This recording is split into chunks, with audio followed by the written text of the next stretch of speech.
ब्राह्मण समाज के लिए काफ़ी मुखर हैं और लड़ाई भी करते हैं ब्राह्मणों के लिए। बहुत शुक्रिया आपका सर्वेश जी हमारे साथ जुड़ने के लिए। तो बताइए, ये तो बीजेपी विधायक, बीजेपी के प्रदेश अध्यक्ष ने ब्राह्मण एमएलए जो बीजेपी के हैं उन्हें डांटा है और कहा कि अगर दोबारा इकट्ठा हुए तो सख्त कार्रवाई की जाएगी। आखिर नए नवेले अध्यक्ष चाहते क्या इन विधायकों से? देखिए मिश्रा जी, मैं बताना चाहता हूं आपसे। अभी भाजपा के जो प्रवक्ता थे उपाध्याय जी, वो कह रहे थे, आपने जब बताया कि बहुत सारी स्क्रीनशॉट्स हैं जब इन्होंने कुर्मी क्षत्रिय सम्मेलन किया और अपने आवास पर किया, तो इन्होंने बताया कि वो तब शासन में थे। तो मैं यही पूछना चाहता हूँ, किस शासन में थे?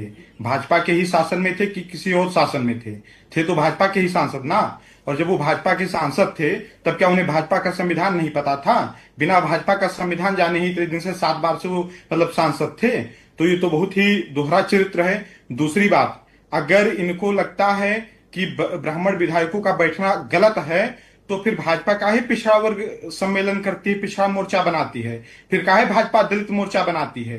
काहे पिछड़ा मतलब भाजपा अल्पसंख्यक मोर्चा बनाती है? काहे भाजपा जो है कभी पसमानदा मुसलमानों की बैठक करती है? अगर इन लोगों का बैठक करना सही है तो 50 ब्राह्मणों का एक साथ बैठ करके चाय पीना गलत कहां से हो गया?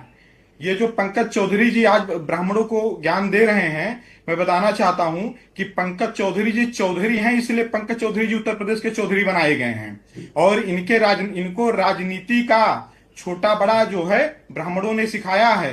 इनके राजनीतिक गुरु रमापति राम त्रिपाठी जी रहे हैं। और ये जिस अरे वो तो गुरु की दीक्षा पहले दिन ही भूल गए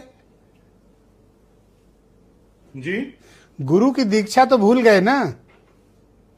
तो गुरु की दीक्षा भूल गए, वही मैं बताना चाहता हूं आपको कि ये जिस लोकसभा से सांसद बनकर के आए हैं वो ब्राह्मण बाहुल्य लोकसभा है, नौतनवा। और ये महाराजगंज जो है, ये जो है फरेंदा और नौतनवा, ये ब्राह्मण बाहुल्य विधानसभा है। और वहां पर बहुत प्रचंड ब्राह्मण हैं और इनके सामने कई दिग्गज ब्राह्मण नेता चुनाव लड़े, जैसा कि गणेश शंकर पांडे जी इनके सामने लड़े।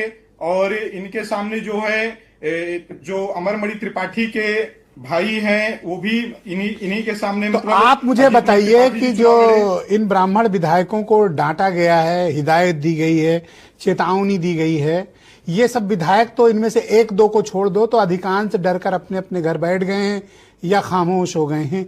लेकिन समाज में क्या संदेश गया है? देखिए, मैं बता दूं कि ये जो विधायकों को इन्होंने डांटा है, जब 50 ब्राह्मण एक साथ भोज पर बैठे तो बहुत अच्छा लगा। मतलब समाज में एक बहुत मैसेज गया, समाज को एक उम्मीद की किरण जगी कि चलिए हमारे समाज के भी विधायक देर सवेर जगे।